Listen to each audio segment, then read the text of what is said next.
तो अमेरिका और इजराइल ने दुनिया को एक और युद्ध के तरफ ढकेल ही दिया है। 28 फरवरी यूएस और इजराइल एक कोऑर्डिनेटेड स्ट्राइक लॉन्च करते हैं ईरान के खिलाफ। इसका नाम पेंटागन ने रखा है operation epic fury. Israel strike की शुरुआत करता है सुबह 8:10 पर लोकल तेहरान टाइम, और उसके बाद यूएसए अपने बेसिस से और अपने एयरक्राफ्ट कैरियर से भी धमाके बोल देता है। मल्टीपल एक्सप्लोजन्स की खबर आ रही है तेहरान से, इस्फहान से, तबरीज से और दूसरे शहरों से भी ईरान के। तेहरान की अगर हम बात करें तो 4 की टारगेट्स पर अटैक किया गया फर्स्ट वेव में। मिनिस्ट्री ऑफ इंटेलिजेंस पर धावा बोला गया, मिनिस्ट्री ऑफ डिफेंस पर, एटॉमिक एनर्जी ऑर्गेनाइजेशन और पश्चिम मिलिट्री कॉम्प्लेक्स पर अटैक किया गया। एक स्कूल पर भी मिसाइल गिरा, जहां 50 से ज्यादा स्कूल गर्ल्स के मारे जाने की अभी खबर आ रही है। अगर आप खबरों की बात करें तो ईरान से अभी खबर बाहर निकलना काफी मुश्किल है। इंटरनेट कनेक्टिविटी वहां जो रिपोर्ट की जा रही है सिर्फ 4% तक की रह गई है, तो उस देश में अभी एक इंटरनेट ब्लैकआउट चल रहा है, नियर टोटल ब्लैकआउट चल रहा है।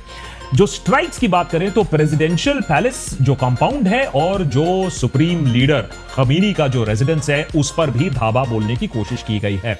अब इजरायली ऑफिशियल्स की माने तो उन्होंने कंफर्म किया है कि खमीनी और जो प्रेसिडेंट है ईरान, उनके जो घर है, उनके जो पैलेस कंपाउंड है, उन पर अटैक किया गया है, क्योंकि उनका जो कैलकुलेशन ये था कि सरप्राइज अटैक पर इन पर निशाना बोल देते हैं, क्योंकि बाद में ऑब्वियसली सरप्राइज एलिमेंट नहीं रहेगा। उधर इजराइल की जो चैनल 12 है वो रिपोर्ट कर रही है कि उनको काफी ज्यादा सक्सेस मिला है इरानियन लीडरशिप पर हमला बोलकर। अब एग्जैक्टली कितना सक्सेस मिला है, कौन मारा गया है, इसकी पुष्टि नहीं हुई है। लेकिन अगर हम ईरान के स्टेट मीडिया की बात करें तो वो कह रहे हैं कि प्रेसिडेंट सेफ हैं और खमीनी भी, उनके बारे में कोई खबर नहीं दी गई है, लेकिन जो रास्ते हैं जो खमीनी के कंपाउंड की तरफ जा रहे हैं उन्हें पहले से ही सील कर दिया गया था। इसका मतलब ये हो सकता है कि उन्हें पहले ही एक सेफ लोकेशन में शिफ्ट कर दिया। As far as I know, yes, they are alive, and the head of judiciary as well, the head of the speaker of parliament as well, all high-ranking officials are alive. लेकिन अब आता है जो पलटवार हुआ है। ये दूसरे मिडिल ईस्ट देश नहीं है जो ये अटैक चुपचाप सहन कर लेंगे। ईरान ने पहले भी बोला था कि अगर हमारे ऊपर धावा बोला जाएगा तो हम रिटेलिएट करेंगे। इस बार जो रिटेलिएशन का टाइम लगा वो बहुत ही कम था। लगता है कि ईरान इस बार बिल्कुल तैयार था। बिना समय गंवाए उन्होंने भी लॉन्च कर दिया ऑपरेशन ट्रू प्रॉमिस 4।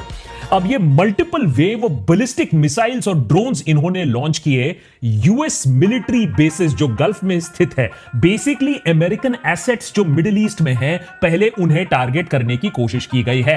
हमारे पास कंफर्मेशन है कि यूएस बेसिस जो 5 देशों में है, यूएई, कुवैत, बहरीन, जॉर्डन और इराक। बहरीन की अगर हम बात करें तो यूएस नेवी की 5th फ्लीट के हेडक्वार्टर्स पर धावा बोला गया। ये कंफर्म्ड हिट है। बहरीनी अथॉरिटीज ने कंफर्म किया है कि हेडक्वार्टर्स पर एक मिसाइल स्ट्राइक हुआ है। वहां स्टेट ऑफ इमरजेंसी को भी घोषित कर दिया गया है। अगर हम यूएई की बात करें तो अल दफरा एयरबेस जो कि अबू धाबी स्थित है, वहां भी स्ट्राइक है और श्रैपनेल से एक बंदे की मारे जाने की भी वहां खबर ऑलरेडी आ चुकी है, वो कॉन्फर्मेशन आ चुकी है। कतर की बात करें तो अल उदीद एयरबेस जो जहां अमेरिका के सारे एसेट्स वहां स्थित होते हैं, उसके तरफ धावा बोला गया था, लेकिन कहा जा रहा है कि ये मिसाइल्स जो हैं उनको इंटरसेप्ट कर लिया गया था before they could hit the base. लेकिन वहां धमाके सुने गए हैं। अब वहां कितना डैमेज हुआ है वो असेसमेंट अभी चल रहा है। और कुवैत में भी अल सलीम एयरबेस को टारगेट किया गया है, वहां एक्सप्लोजन और सायरन की खबर आ रही है।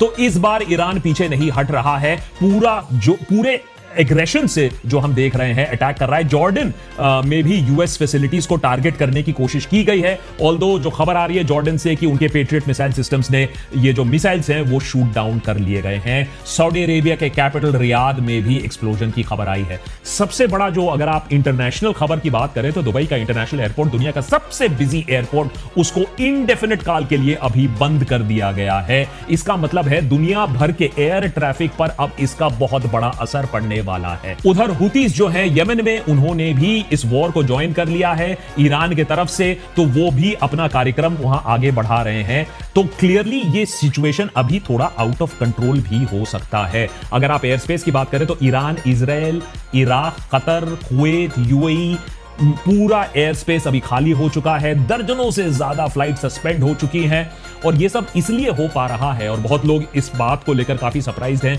कि क्या अमेरिका ने इसे एंटिसिपेट नहीं किया। नहीं, बिल्कुल एंटिसिपेट किया है, क्योंकि ईरान के पास भी एक highly advanced ballistic missile system है और कुछ तो इतने तेज हैं कि उनको शूट डाउन करना काफी मुश्किल हो जाता है। इजराइल के आयरन डोम ये फेल कर चुका था जब पिछली बार ये 12 दिन का युद्ध हुआ था। इसके बारे में हमने आपको डिटेल में एपिसोड करके भी बताया था।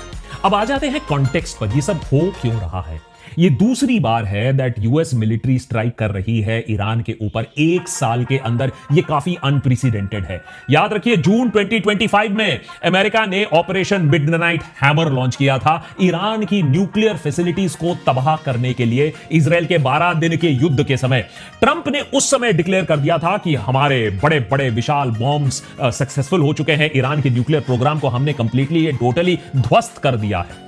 लेकिन जो क्लासिफाइड असेसमेंट्स हैं, उससे जो लीक्ड असेसमेंट्स है, उससे पता चला कि सिर्फ कुछ क्षति पहुंचाई गई थी। ईरान को आपने पीछे ढकेल दिया था, उनका न्यूक्लियर प्रोग्राम आपने तबाह नहीं किया था। और ईरान ने अपना जो इनरिच्ड यूरेनियम था उन साइट्स से पहले से ही हटा दिया था। तब से ट्रंप एक पैरेलल ट्रैक चलाने की कोशिश कर रहे हैं। मीडिया में आकर थ्रेटन करते हैं मैं मिलिट्री एक्शन लूंगा, लेकिन चुपचाप उधर अपने ऑनवॉइस को भी भेजते हैं कि जाओ बातचीत करो, कोई एक न्यूक्लियर डील करके निकालो मेरे लिए। जनवरी 2026, अभी ज्यादा टाइम नहीं हुआ है, जब ईरान में एक बहुत बड़ी नई डेवलपमेंट होती है, जब वहां के लोग आयतुल्लाह खमीनी के पूरे जो शासन है, उस रजीम है, उसके खिलाफ प्रोटेस्ट करने लगते हैं। एक ब्रूटल सप्रेशन होता है। कोई कहता है 7,000, कोई कहता है 40,000 तक लोग मारे गए हैं इस ब्रूटल क्रैकडाउन पर। इस पर डिटेल में हमने आपको बताया था कि यह प्रोटेस्ट इतना नया क्यों है, इतना ज्यादा अग्रसर क्यों है। यह प्रोटेस्ट पूरे जड़ हिला दी थी खमीनी रजीम की। अब उसी समय ट्रंप ने भी एक बहुत बड़ी चाल खेली थी। वेनेजुएला में प्रेसिडेंट मडुरो को वहां से अगवा कर लिया था, अमेरिका लाया गया ट्रायल के लिए। तो इतने कॉन्फिडेंस में थे तब ट्रंप ने तब बोला था कि इरानियन रजीम के साथ भी मैं ऐसा ही कुछ करूंगा। प्रोटेस्टर्स को बोला था कि मैं तुम्हारे लिए मदद भेज रहा हूं, तुम पीछे मत हटना, इस रजीम को तुम नीचे गिरा कर ही रखना। उसी समय से बिल्डअप का जो कार्यक्रम है, उसी समय से अटैक का जो कार्यक्रम है, तब से ही शुरू हो चुका था। शिप्स को अपने पोजीशन में डाला जा रहा था और उधर ट्रंप ने अपना जो ड्रामा था कि नहीं मैं बातचीत करूंगा, मैं शांति का हल निकालूंगा, वो चलता रहा। 3 राउंड ऑफ न्यूक्लियर टॉक्स हो गए जिनीवा में। 2 दिन पहले तक टॉक्स चल रहे थे। ओमान के फॉरेन मिनिस्टर जो मीडिएटर थे, वो वॉशिंगटन में आके बोल रहे थे कि बहुत बहुत पास आ चुके हैं हम एक डील के लिए। लेकिन फ्राइडे को ट्रंप कहते हैं कि नहीं भैया, वो तो खुश नहीं है इन सब बातचीत से, और उसी के कुछ घंटे बाद बम गिरना शुरू हो जाते हैं। तो क्या ये एक पार्ट ऑफ प्लान था? क्या बातचीत सिर्फ तैयारी के लिए, उसको डिले करने के लिए था, किससे एक सेंस ऑफ ललनेस हो जाए कि नहीं बातचीत हो रहा है, हमारे ऊपर अटैक नहीं होगा? क्या ये डेट पहले से फिक्स था? बहुत सारे एक्सपर्ट्स कह रहे हैं कि ये पूरा एक फिक्स्ड शेड्यूल के अकॉर्डिंग ये अटैक हुआ है। जल्दी से बात कर लेते हैं ट्रंप कह क्या रहा है और असल रीजन क्या है इस पूरे ड्रामे के पीछे, इस पूरे युद्ध के पीछे। ये जो ऑपरेशन शुरू होता है, इसके कुछ ही घंटों के अंदर 8 मिनट का एक वीडियो ट्रंप रिलीज करते हैं। इसे एक मेजर कॉम्बैट ऑपरेशन बोला गया है। तो ये अभी ये सिचुएशन खत्म नहीं हुआ है।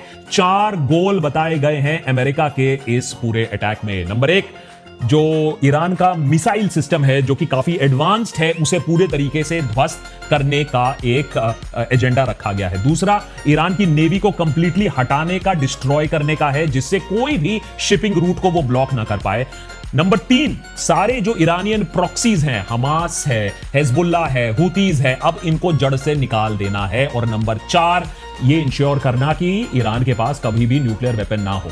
अब ये दिलचस्प बात है क्योंकि ये चीज तो आप पहले ही कर चुके थे। आपने तो अटैक कर दिया था अपने B-2 स्टेल्थ बॉम्बर के साथ, तो अब ये फिर से क्यों अटैक कर रहे हो, ये दूसरी बात है। We are going to destroy their missiles and raise their missile industry to the ground. We are going to annihilate their navy. We are going to ensure that the region's terrorist proxies can no longer destabilize the region or the world. And we will ensure that Iran does not obtain a nuclear weapon. लेकिन ये military goals को छोड़ के भी Trump एक बड़ा game यहां खेलना चाहते हैं, और वो है रिजीम चेंज का ईरान में।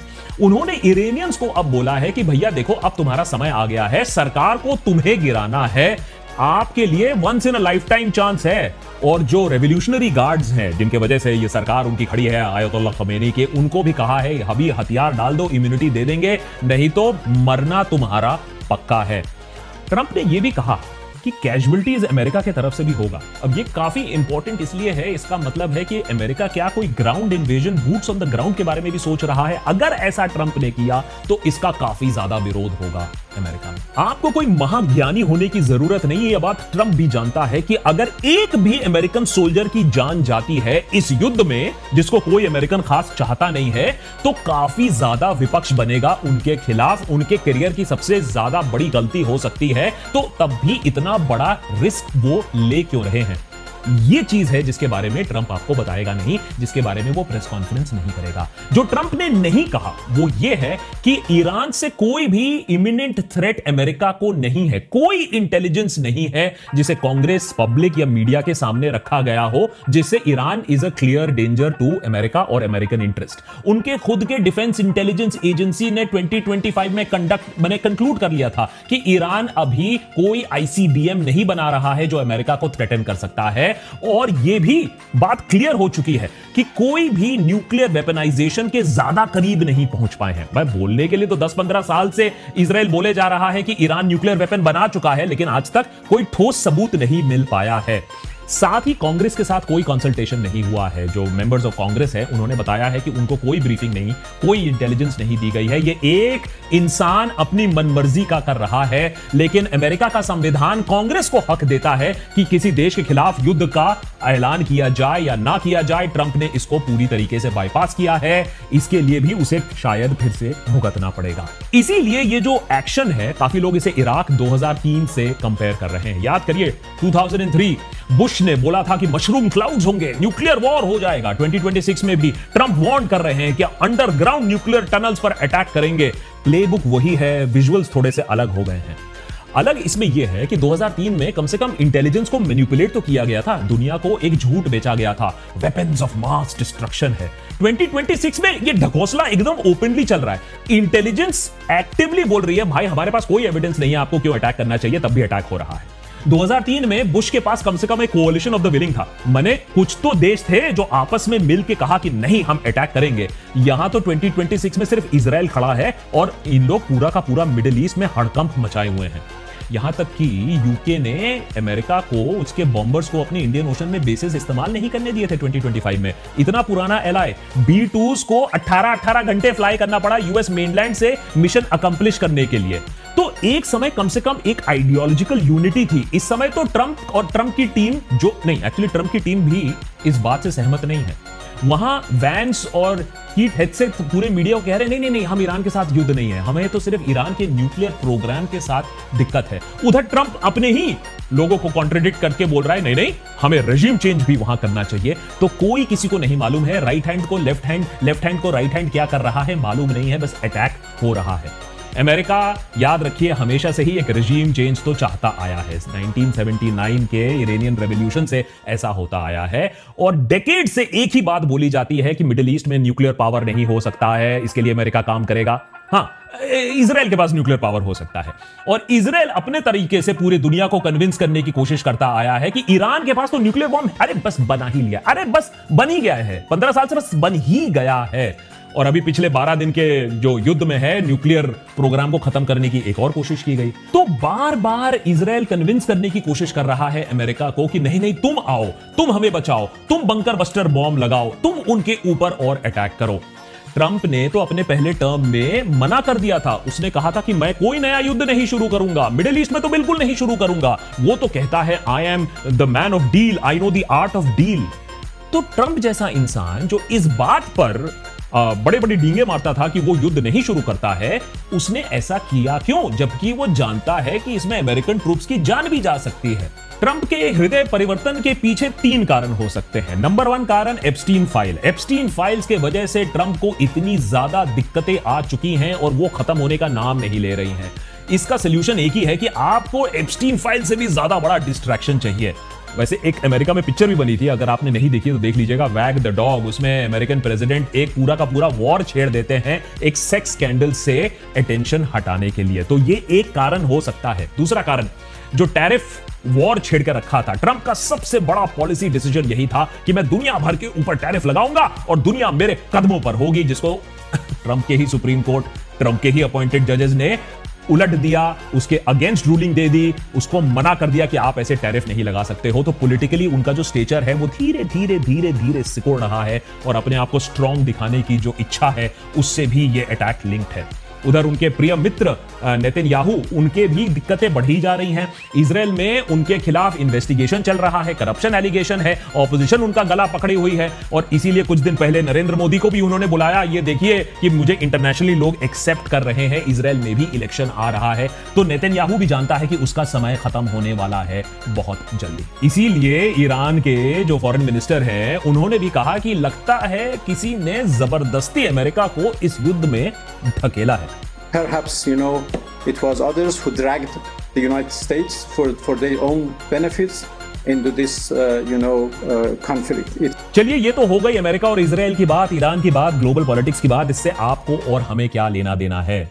सबसे पहले तो तेल से लेना देना है। 20% ऑलरेडी प्राइसेस सर्ज कर चुकी हैं। ब्रेंट क्रूड जो है वो $80 प्रति बैरल हो चुका है और अगर स्ट्रेट ऑफ हॉर्मुज को रोका जाता है, जहां से 20% ग्लोबल ऑयल और एलएनजी आता है, अगर उसको फुली ब्लॉक कर दिया इरानियन माइंस और सीजर्स की वजह से, तो $120 प्रति बैरल जा सकता है तेल का दाम। एविएशन जो है, हमने पहले ही आपको बताया कि कैसे दुबई का एयरपोर्ट, दुनिया का सबसे बिजिएस्ट एयरपोर्ट, वो कंप्लीटली बंद हो चुका है। उसके ऊपर Iran, Israel, Jordan, gulf, UAE, Qatar, Bahrain, basically एक लॉजिस्टिकल होल बन चुका है। वो ब्लैक होल है। यूरोप और एशिया के बीच में अभी कोई भी फ्लाइट नहीं उड़ रहा है। मैरिटाइम जो ट्रेड है वो भी कोलैप्स कर रहा है क्योंकि सारी शिपिंग कंपनीज ने पर्शियन गल्फ और रेड सी को अब अवॉइड करना शुरू कर दिया है। और ये जो पूरा रीजनल वॉर है ये एक्सपैंड कर चुका है क्योंकि देखिए यूएस बेसिस जो बहरीन, कतार, यूएई में अटैक किया गया है, तो क्या ये देश अब चुप बैठेंगे? क्या ये देश भी अब इस पूरे वॉर को ज्वाइन कर लेंगे? इन लोग भी फिर अटैक करना शुरू कर देंगे ईरान के ऊपर? ये देखने वाली बात है। यूएई, कतर ने थ्रेटन तो किया है कि हम भी अटैक करेंगे। वहां सऊदी अरेबिया ने कहा है कि हम भी यूएस के साथ इस वॉर में ज्वाइन करेंगे। फ्रांस ने भी कहा है कि अगर जरूरत पड़ी तो हम अपने पार्टनर्स को हेल्प करने के लिए यहां आएंगे। British planes are in the sky today as part of coordinated regional defensive operations. तो ये एक लॉन्ग वॉर बन सकता है। पेंटागन ने जो संकेत दिए हैं ये 1 दिन 2 दिन नहीं, एक multi day multi week operation हो सकता है। अब ये डिपेंड करता है कि जो ईरान की तरफ से कौन लड़ता है, जो एक्सिस ऑफ रेजिस्टेंस वो कहते हैं। हिजबुल्लाह क्या कर पाएगा, हूतीस क्या कर पाएगा, क्योंकि याद रखिए इनकी शक्ति ऑलरेडी इजराइल ने काफी कम करके रखी है। तो इनकी कितनी कैपेसिटी है, कितने शिप्स ये ब्लॉक कर सकते हैं, कितने स्ट्रेट्स को रोक सकते हैं, ये देखने वाली बात है। उधर इजराइल 70,000 रिजर्व सोल्जर्स को अब वापस बुला रही है। उनका बेन गुरियन एयरपोर्ट को अभी तक बंद कर दिया गया है। लेकिन अमेरिका में ट्रंप का खुद का मेगा बेस इस चीज से खुश नहीं है। वो इसे स्टूपिड फॉरेन वॉर कह रहे हैं। ट्रंप को इलेक्ट किया गया था युद्ध रुकवाने के लिए, ये तो युद्ध शुरू कर रहे हैं। अंत में कुछ सवाल जिसका जवाब हम ढूंढते रहेंगे यहां देशभक्त पे। ईरान का चेन ऑफ कमांड अभी सही है या नहीं है, इंटैक्ट है या नहीं है, खमीनी को कोई चोट पहुंची है या वो इफेक्टिवली लीड कर पा रहे हैं अपने देश को, इससे बहुत कुछ डिपेंड करेगा। ईरान की जो मिसाइल कैपेसिटी है उसको क्या अमेरिका डिग्रेड कर पाई है या उनके पास अभी भी 2000 से ज्यादा बैलिस्टिक मिसाइल्स हैं जो वो अगले कुछ दिनों में इस्तेमाल करेंगे। स्ट्रेट ऑफ हॉर्मुज को कितना रोका जाएगा? 20% ग्लोबल ऑयल यहां से निकलता है तो क्लियरली ये जो नेवल माइंस हैं उसका बहुत बड़ा रोल प्ले होगा। हिजबुल्लाह, हूतीज वो कितना एस्केलेट कर पाएंगे? ऑर्डिनरी इरानियंस क्या इस समय रिवोल्ट कर पाएंगे?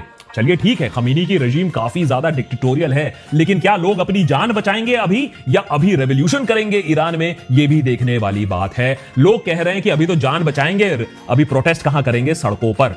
एक और सवाल जो भारत पर भी उठ रहा है, एक नरसंहार के बाद नरेंद्र मोदी पहुंचते हैं इजराइल के साथ खड़े रहने का एक कस्मे वायदे खाए जाते हैं और उसके कुछ ही घंटों बाद इतनी बड़ी जंग वहां छिड़ जाती है। तो मिडिल ईस्ट में जो हमारी गुडविल थी वो तो अब स्वाहा हो चुका है उसका। फैक्ट तो यही है कि अगर आप इतिहास देखो तो इतिहास में आपको ऐसा कोई सक्सेसफुल रजीम चेंज नहीं मिलेगा जो आपने हवा से बम गिराकर देश में सत्ता पलट कर दी हो। तो अगर ट्रंप बम गिराने से आगे बूट्स ऑन द ग्राउंड करते हैं, अमेरिकन सोल्जर्स को ईरान के अंदर भेजते हैं, तो शायद उनके करियर की सबसे बड़ी भूल भी ये हो सकती है। युद्ध किसी को नहीं चाहिए, डिक्टेटरशिप और अथॉरिटेरियनिज्म भी किसी को नहीं चाहिए, लेकिन जिस तरीके से इंटरनेशनल कम्युनिटी को दरकिनार करके अमेरिका और इजराइल अपनी कर रहा है, वो भी बिल्कुल सही नहीं है।